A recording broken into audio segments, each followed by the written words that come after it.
On the topic of intimacy, there was a tremendous talk that the Rebbe Rashab delivered in the year Toras Shalom Gimel, Motzei Shabbos Chof Aleph Kislev. Yutas Kislev that year was Thursday, so Shabbos was Chof Aleph Kislev, 21st of Kislev, and at night there was a Farbrengen. And this is published and printed in Sefer HaSichos Toras Shalom, page 172. And due to the importance, critical importance of this topic, so though the Sikh is spoken and published here in somewhat cryptic and somewhat concealed terms, as the Rebbe says in a letter, which we shall soon address, that Kinira, that it seems that this Hanach is Dvarim Stumim, that means like closed and somewhat innuendos and written in a cryptic fashion. Nevertheless, due to the importance of the issue, where he so directly addresses the issue of the unspoken impulse, I think it's appropriate to learn inside. So we'll learn it inside with the text. In the opening of it, I should mention, even though it may not be related to the actual thing, since it's published beforehand, I think it has a connection. So as I said, this was a Farbrengen the night Motzei Shabbos. Shabbos was over. After Shabbos, there was a Farbrengen. In the same Toras Shalom earlier, there was a Farbrengen that was Yutas Kislev on Thursday, actually Thursday, Thursday says Yom Hey Yutches Kislev. And then there's a Farbrengen Leil Yutas Kislev, Shabbos Kedesh Leil Yutas Kislev. Shabbos was the night of Yutas Kislev. And then was Motzei Shabbos Chof Aleph Kislev. Okay. So he begins like this. Rab Nachum Shub min Nikolayev. Nachum was a sheikhet, basar, meaning a meat slaughterer, a sheikhet from Nikolayev. Nikolayev, by the way, was the city where the Rebbe was born. Omad Rochik Mekved Gushas Ad Mushlit. It was standing as a distance from the Rebbe. The Rebbe here meaning Shlita is the Rebbe Rashab, the fifth Chabad Rebbe. For Omad Rab Nachum, and Rab Nachum said the following: Sheyitn Hashem Yisbarach, that God should give him, Sheyiskarev El Kved Gushas Ad Mushlit, that he should get close to the Rebbe. So he was standing at a distance, so he's saying, God should help that I should get close to the Rebbe. So the Rebbe answered, the Rebbe responded as follows: Ha'ikr, the primary thing is the kiruv ha'nefesh v'lei kiruv ha'guf. The primary thing is that you should be close in spirit, not the closeness in body, the physical closeness.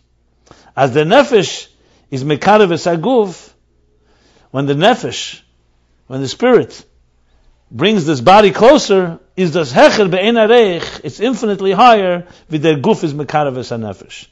It's infinitely higher when the body brings the spirit closer. So an interesting thing, all he was talking about was just coming closer to the Rebbe. He was standing at a distance and he wanted to get closer. He obviously also meant not just physically closer, but spiritually. So the Rebbe Taka says, the main thing is this nefesh should get closer.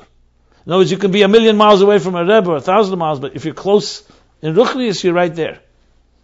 And when your soul brings your body close, it's far better and far higher, infinitely higher than when your body brings your soul closer. In other words, if you're physically close to the Rebbe and then the soul comes, it's not close to the opposite way. Whether this is connected to what we're going to read now, everyone can speculate. Everything usually is connected, because now what happens next is the basis of what I really wanted to learn here. So then he comes the next sif, the next section. It tells us, this is before the Sikha, it's important to know what happened that the Rebbe Rashab responded to in this following talk. So as it's customary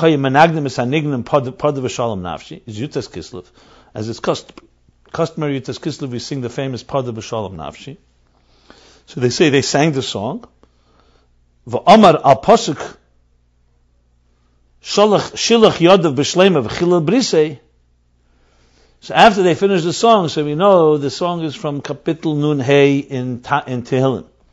At the end, part of the nigun has the word Shilach Yodav B'Shleimov, that they extended their hand. Shilach Yodav means they actually violated B'Shleimov.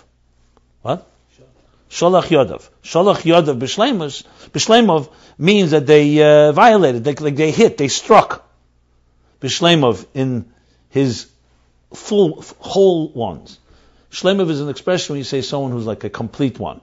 When you say, for example, someone is a shalom, talking about people who are complete, and he violated them. Shalach Yadav, he violated them with his hands. Chilel brise, he desecrated his bris. A bris literally usually means the sexual organ, the bris. So this is now what the Rebbe Rashab said after they finished the nigun singing the nigun. The Rebbe Rashab began speaking, and he talked about this expression in the Psukim in Tehillim on Toras Shalom, particularly this expression. So what does he say? Pagam habris the langt in shleimus. As I said, I believe this is a revolutionary talk, unprecedented, and if dissected properly, we can derive from it tremendous lessons and directives in dealing with this big issue of sexuality, both preventive and dealing with after the fact. God forbid somebody violated in an inappropriate way, like he says, Echila brise. So here's what he says. Pagam habris the langt in shleimus. Pagam habris means the desecration of. The pagam means the blemish, the wound of the bris. Pagam habris literally means the violation of the bris. So he's talking about doing something inappropriate with one's sexuality. The langt in shleimus. That reaches in shleimus. It reaches in the complete being, in the completeness of a person. Like you said, shalach yodav b'shleimov. So shleimov can mean in like the innocent people, in the pure people, in the complete people. But it could also mean in the completeness of a person. It affects and attacks, violates not just an aspect of a person, but the shleimus. We'll explain that in a moment. V'atikun al zeh is nit mitakeach elyon. So therefore the tikkun habgam, when something, habgam means sometimes a scar can be a habgam can mean a schism, a wound. And here obviously means a violation, not a physical violation, but a violation.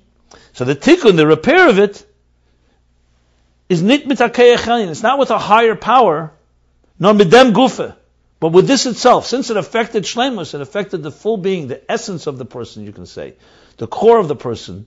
So therefore the tikkun has to also be one that affects that. Mit shleimus. Midem gufa mit shleimus. You have to, in other words, you repair a wound, a violation of shleimus has to be repaired with shleimus. Let's talk a moment about shleimus, and then we'll continue on this section here. And a very fascinating letter of the Rebbe on this section. Here's what he says. What does shleimus mean? So when you look at a human being, we have many, many faculties.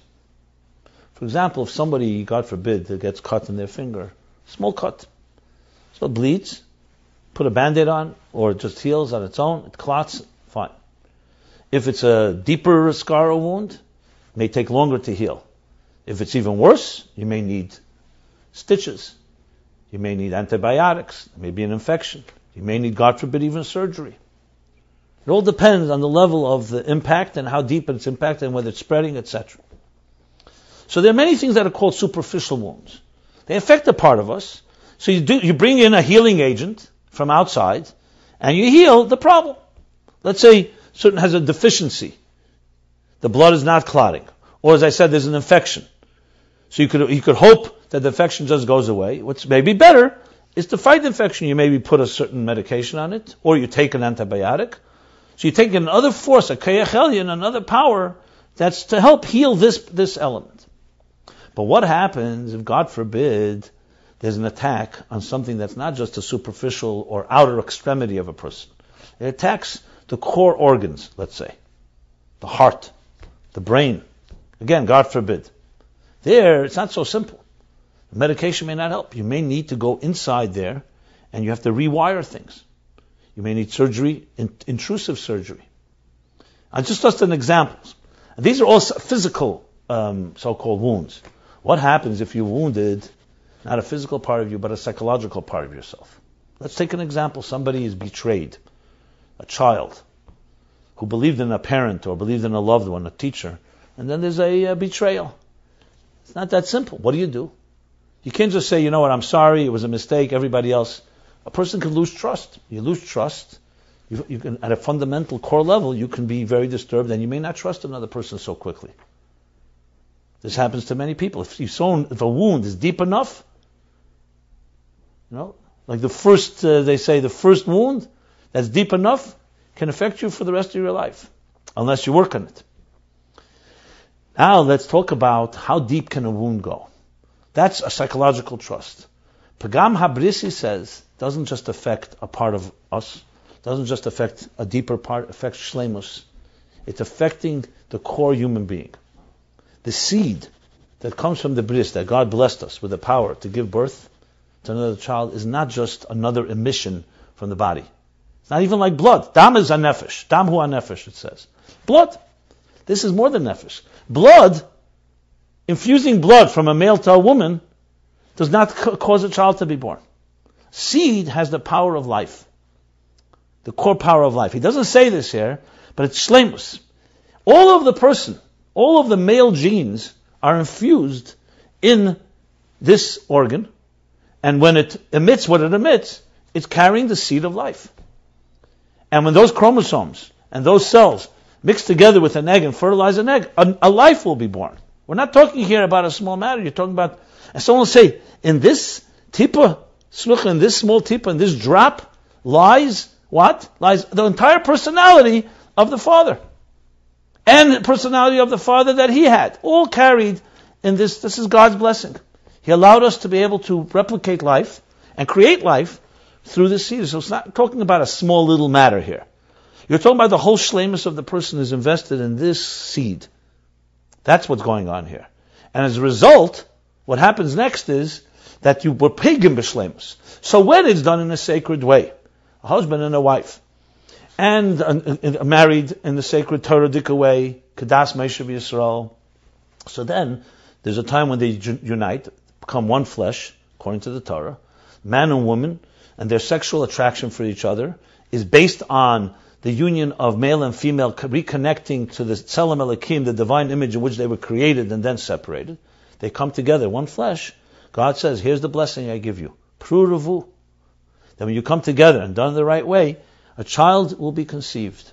The seed will mix with the egg, and I will add the soul into it, the three partners, Father, Mother, God. What happens when you take this same power of life and you violate it? A wound. There's a wound, but it's not a wound no longer in one part of the person.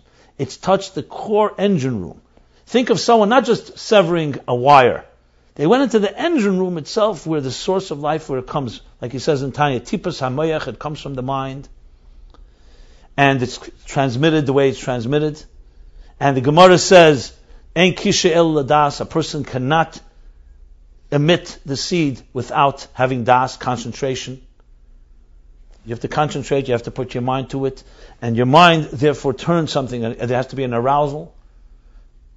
And without getting explicit, because he doesn't get explicit, so neither will I, but what it's carrying is creating your whole energy. Which is also why it gives so much pleasure. Because it's not just a pleasure, you took a little piece, you took a little sugary candy into your mouth. All of you is in there, and for some reason it's connected to a deep pleasure when it's released. So in Kedusha, is the energy and pleasure of creation. The pleasure of coming together with your soulmate and joining and becoming godly. When it's violated, it's affecting shleimus. So we're not talking about a small thing, it's affecting shleimus. Now this is all in one word, shleimus, without, Rabbi Rashab doesn't say anything I've just said, I'm trying to explain it. So now the question is the tikkun. You're not talking about, you can't just put a band-aid on. You can't just say, hey, what do you do? How do you resaken something that violated shleimus? Something, your whole being. Imagine, God forbid, a person, gets, part of their finger is burned. Okay, you nip it in the body. What happens if the whole body was in a fire? Oh, we know that's not so simple. The whole skin may have been burned and singed. You're not talking about here the same type of problem. Here, if the whole shleimus of the person has been violated, you need to have a tikkun that comes from shleimus. And that's the theme that he's going to address here. What is the tikkun? What else, in a powerful way, can repair a wound that touches such the core of a person? So here, before we continue on, someone asked the Rebbe, a question, what does he mean here, that it's not from a kayachelin, but with shleimus? And I want to read what the Rebbe answered, talking about this Toras Shalom. The question that was asked is, in the question you ask in Toras Shalom, where he says, Tikkun al yedei shleimus, this is the Rebbe's words. You ask me, what does he mean by the word that the repair is through shleimus? So the Rebbe writes like this, Bo sham hadvorim stumim. The idea is the Hanocha, this Hanocha, which was written not by the Rebbe Rashab, was written by those the listeners. So it says the dvarim, the words that were conveyed, or the words that were documented, that were committed to paper, come concealed. Dvarim stumim means like concealed ideas. It means it was written in a cryptic way. Ukanira ha'anocha chseira. The Rebbe adds in parentheses, and it seems that the Hanocha means literally the transcript of the ideas, is missing. That means that some lines are missing or ideas are missing, probably deliberately. So it's written intentionally in a very hidden way. Nevertheless, they printed it in Toras Shalom, which is why I feel the Chray's responsibility that we can read it and learn it. Ukanira, and the Rebbe continues, hakavona. And it appears that what is the intention of the Rebbe Rashab? In other words, the Rebbe is coming to fill in that which appears to be missing, or at least part of it. What's the intention? That he's talking about, what's the tikkun? Limud pnimius haTeira. It's interesting, the Rebbe writes in the parentheses pnimius. So really, limud haTeira, pnimius haTeira. Because in the rest of the continuing Sikha, which as we're going to learn, he talks about pnimius haTeira, the inner dimension of Teira. Specifically, not chitzenius haTeira. Yet in this letter, the Rebbe is hinting that really Teira in general is a tikkun, because remember, Teira ultimately comes from God. So it's also a shleimus. But pnimius haTeira obviously is where it's far more powerful and far more apparent. So the kanira, the kavan in Toras Shalom is talking about pnimius haTeira. That's the tikkun. But eifin hachi shalom. So what does it mean, shleimus then? What means the tikkun of the wound, of the violation of shleimus is with wholesomeness, with your whole being. What does it mean? So it means learning pnimius haTeira be'eifin hachi shalom in the most complete way. Shalom, complete. Shebelimud, in the most complete way that one can learn. And the Rebbe spells it out. Two things makes it most complete. She is gala kol keach hasechel shlei bilimude, that his entire mind, the entire power of his intellect, should be revealed in his learning. Because you can learn superficially. You read something, and half your mind is elsewhere, is asleep, is not concentrating. So he's talking about here total concentration. Your own mind should be learning it with full concentration. And we all know the difference. You could sit by the same sefer and learn it quickly, and as I said, think about something else or not, and completely invest. Here, shalom means you have to put yourself completely into it. V'chein, and the second thing, v'chein, and also, ezel fadnem kol keach hasechel shalei. The idea being learned should completely consume your entire mind. So you could say, what's the difference between the two? Apparently the difference is, the first one is that don't think about other things and don't invest all your mind in it. And what you learn should consume your entire mind. So not just you put your whole mind in concentrating, but you let the idea take over your mind. Because you could have your whole mind invested, but there's your mind and there's the idea. Let yourself swim in the idea, basically. Let it be submerged. Submerge yourself into it, that it completely should consume you. Why are these two things important? Because we're talking about shleimus. Think of the violation of the sexuality. What happened there? It wasn't some superficial thing. It requires concentration. Because we're here, obviously we're talking not a mistaken emission during the night or something like that. He's talking clearly here that something that you're repairing. So it required concentration. En kishay el ladas. It required das mechin. Like he says in the Geras HaTshuva, that the tikkun of this pagam, Shazal or Kotzet Chatnis in the Urim, is through Limud HaTeira, because Teira is Mechachma Nafkes, is to Teira. Geras HaTshuva, chapter 9. So you put your mind in it. And you didn't just put your mind casually, you focused on it. And it consumed your whole mind. So both these things happened in the Begam. So you have to have both things in the repair. You can't just superficially learn, you have to completely invest all of yourself. And you have to let the idea completely consume you, like in the negative what happened. That caused the pagam in the first place, the violation, the blemish, the wound. These are the two things. That's what the Rebbe says in the letter. And then he writes, Va'ayin shulchan aruch Even Ezer. Ayin, look. Ayin doesn't just mean look. Ayin means to immerse yourself. In shulchan aruch Even Ezer, Seif Simach Chav Gimel. The end of Simach Chav Gimel, there he talks about the people.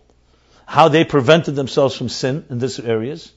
So he talks about different types of people, how they focused on different things. One who never saw, he says, their Toras Isha, the shape of a woman. Never allowed himself to fantasize on it. And then he goes on that the way they dealt with it is they immersed themselves, l'divrei ha'emes, the Rebbe quotes, in the words of emes. And he emphasizes emes, which b'pashto means not just words of truth, Toras ha'emes. Why do I say l'divrei ha'emes? All Torah is emes. But l'divrei ha'emes means more than just recognizing the truth of the Torah, which can be chachmas ha'emes, primus ha'Torah, also can mean that you're really entering into seeing Torah as the ultimate truth, not just as a let's say halacha alone, or just as a directive. L'divrei ha'emes, shem egzes levav ha'kdeshim. And they exes, the Rebbe emphasized the word exes. They grasp, they consume, they completely, exes, when you say exes, shnaim exes betalis, two people grabbing a talis, they hold on to it for their dear life. So exes doesn't mean, so they grasp the hearts of the holy ones. So when you say exes alev, when you see someone got your attention, you don't say exes. You say, I got your attention. You say, I grabbed your heart. What do we mean? That you're mesmerized by it. Someone grabbed your heart. Your whole heart was taken. So the Rebbe is saying that's the idea here. By learning primus ha'Torah in a way that your whole mind is invested in it, and it grabs you, it completely consumes you, that is the tikkun of shleimus that repairs the violation of shleimus, as the Rebbe says in these short words. Even the Rebbe's letter requires explanation. So now he continues on in Toras Shalom. So the tikkun is not with a higher force, which means not something coming in to try to correct it. It has to be with the shleimus itself. Mitatifren keach. No midem gufe mitatifren keach. In other words, you can't have something repairing shleimus from outside or even from a higher place. It has to be from within itself, something very similar in it, and in a more powerful way. That's the key here. So think of it like Meneu be Abba Lishde be Narga sometimes. To chop down a tree, you need the wood of the tree and the axe. Here you need something from the shleimus itself, as the Rebbe explained in the letter. But he continues on. She'ena deima legiluyim. Because this is not deima legiluyim. Shleimus, when you talk about the core being of a person, in this case we're talking about sexuality, brise, is not a small thing. Which, by the way, incidentally, when Avram Avinu, the mitzvah of bris, why a bris? Why didn't he tell him to cut his nails? You can find a lot of things to be a symbol of covenant between God and the Jew and Avram Avinu and the Jewish people. Why the bris? Because the bris is not just a small part of the person; it's the core of the person. It carries the power of life. And when you make a krisas bris in the bris le'elam, like he says 13 times the word bris in Parashat Lech Lecha, the bris is because a covenant in your flesh, brisi b'psarchem, in your flesh, but not just in your flesh. There's other parts of the flesh. There's a flesh of your fingers, there's a flesh of your nose. There's all over the place flesh. You could have made a covenant in any part of your flesh. You could have made you could cut another part of the body. No, but this is the part of the sexual organ. This is the part that is the shleimus of the person. And Hashem wants a bris with our shleimus, not just with a part of us. So when you're talking about giluyim means expressions. It means faculties. We have many giluyim.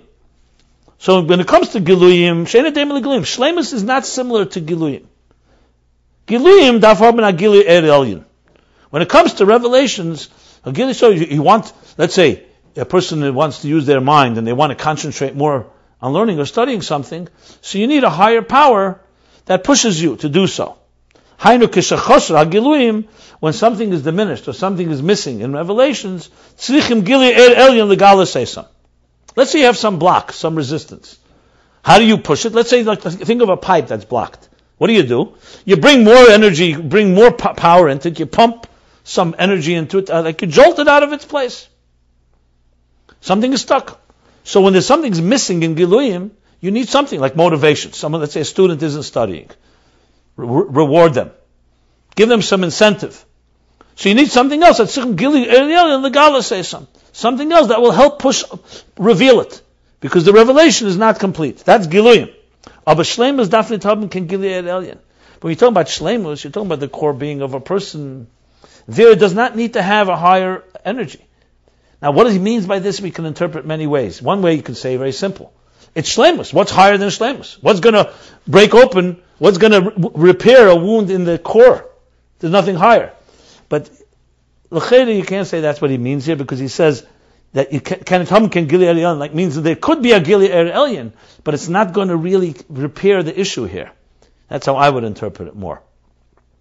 Because you're talking about shleimus giluyim does not help with shleimus. What are you going to do? Let's say a person had this violation in this core being of themselves. So what are you going to do? Bring a gili er elyon, you're going to give them a gift of a lot of Torah. The problem is not in the giluyim, the problem is in their core. You need something that's going to affect the core, so you need something from within the core. So gili er elyon is not going to correct the problem here. It can distract them, it can keep them busy, but it's not going to heal the wound of the pagam bris and shleimus. What will? You need that there should be revealed the ir pnimi and atzmi, an inner and core energy, which means that will be revealed the shleimus. The core has to be revealed. So if there's a wound in the core, you have to now open up that core and repair it from within. You can't just bring something else and some zapping force that's going to repair it. You need to open up, like dissect it, and bring in something of shleimus that repairs shleimus. Now he continues. Because giluyim, there's concealments and coverings. L'moshel. For example, if ava or yira, love or awe, love or fear. When a person has love or fear, that's giluyim. Ava is a giluy, a keich hanefesh. It's not shleimus keich hanefesh. Loving your wife or loving somebody does not create a child. Love is an important component in it. But love itself is a giluy. It's not an atzmi. Shleimus is the bris is shleimus. So when there's love or awe, the chen al hasoga or hasoga, comprehension. These are all keiches hanefesh. Chachma, bina, das, chesed, gvura, teferes, netzach, yesed, malchus, giluyim. Giluyim from the nefesh. Where's etzem hanefesh? At least as it manifests, that's in the bris. That carries the etzem, because that carries life itself. It carries all the faculties, but more. So when there's a helam, so let's say a person is unable to awaken love inside them, or they can't awaken yira inside them, or they have a block in understanding, comprehending something. When a person he doesn't understand something, he doesn't resonate, it doesn't how do you say it doesn't sit with him well. An idea. Es is nit voran kein ave, kein yire. Or he's lacking love or awe. Is if aropnam de helomis vesterim, to take off these, to remove these impediments, darf man haben asiyum almayla. What do you do when a person is not feeling love or not feeling awe or not understanding something? So you need a siyur, you need help from above. Agili er elyon, a higher revelation that will help evoke or awaken this gili. He continues, the Rebbe Rashab qualifies what he just said. Daf ben hamna gili siyum amayla, agili er elyon, meinich nit, was mamayla git men im agili er. I'm not talking about, I don't mean, the Rebbe Rashab says, that from above, they suddenly zap him, they give him some type of new, higher energy. Nor was allein nimmt a hecher in keach. In other words, he's not talking here about a susa delatata, whether it's coming from above, from God, or it's coming from us. It means when you have a block in these areas of giluyim, you need something. So he means gili elyon means something in you, even that needs to evoke something deeper or greater to get rid of the block. That he just wants to qualify. It doesn't mean gili elyon out from outside of you necessarily. It could mean just you. You need to do something to motivate yourself more. That he himself obtains or acquires a higher power. And with this, he eliminates the coverings. Think of it like this. You're digging for water in a well, you're digging for a well, and you hit a rock. And your shovel doesn't work. So you have to come back with a pick, and the pick gets rid of the stone, and now you can dig further. That's the idea. You have a blockage in Ava, Yir, or Asaga, in comprehension, so you need an additional force. So when he says Keich Gili Elyon, he doesn't mean necessarily some type of gift from heaven. It could be you yourself need to invoke a higher power to get rid of this Alamas V'Tzem. This is all Giluyim. And he continues. Why? Because Giluyim ken zechaleinit mesaken zayin. Giluyim cannot repair itself. The stone is there. What are you going to do? The shovel doesn't work. You have a block. It's like ein chovish matras atzmei. A person in fetters can't free themselves. If you have a block in love or awe or comprehension, that love that you have right now is not working. You can't say love. You need something outside of the love that will evoke it. Maybe you need to contemplate how that person saved your life. Like, for example, I heard some people on a train. There was a family traveling. There was a bunch of children making such a riot and ruckus that it was disturbing everyone on the train. And they were saying, "Get those kids quiet." And one of the father of the children went over closer to one of the people went over to the people on the train and said, "This is a family that just lost their mother. And they're on their way to the funeral." So obviously the whole train changed their attitude. Because they didn't know. This was just a mess. Now, they reconditioned. They said, really? They know that? So that's like, it evoked a different type of attitude and feeling. I'm just using an example of how the mind... So here you have a koyach, Elyon. Because Giluyim, he says, very important word. Giluyim is Giluyim ken zechaleinit mesaken zayin. Giluyim, because of their, water that's blocked, cannot free itself. The water that is blocked is blocked. You need something outside of the water or something additional to get it unblocked. Like we always say, from within a system, you can't change the system. That's Giluyim. Es ken zechaleinit helfen. Giluyim cannot help themselves. Weil Giluyim is doch eir. Because Giluyim is energy. Or eir, revelation. Mamele k'shiesh al ze alamas v'esterim is doch nit verdan kein eir v'gili. So, eir is gili. Means revelation. So when there's a block that blocks the revelation, let's say the sun is shining and now a cloud comes and blocks the sun. The sun can't break through the cloud. The whole point is because the cloud is just as powerful as the sun. Because Gilui, the opposite of Gili, is Helab. We're not talking about Etzem now, Shlemus. We're talking Giluyim. Giluyim, a Helam is a contradiction to a Gili. Now this is not relevant to the issue of Er Decha Har B'Cheshech, where little light dispels darkness. We're talking about where there's two equal forces, and you have a powerful energy, light, and now there's a concealment. So when there's a Helam, you don't have light, so you can't say the light is going to free you. It would be like saying someone shut off the candle, the candle was extinguished, so the light was shut off, and you're going to say, bring back the light. The light was shut off. For some reason it was extinguished, so that alone cannot solve the problem. Is the tikkun of them dafen hobnan under keyach? Therefore, the repair of that needs to have another power, a higher power, that will now bring light to a place that was concealed.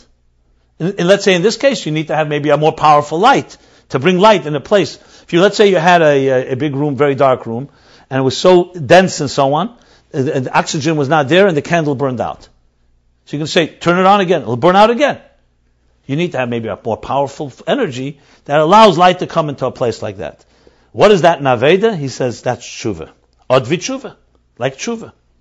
So you're missing, let's say you did a blemish in one of the giluyim of your body or your soul. Let's say whatever, a person by mistake or intentionally, God forbid, did something, he ate something inappropriate. Let's say he didn't give tzedakah when he should, didn't daven properly. Or whatever aveda you want.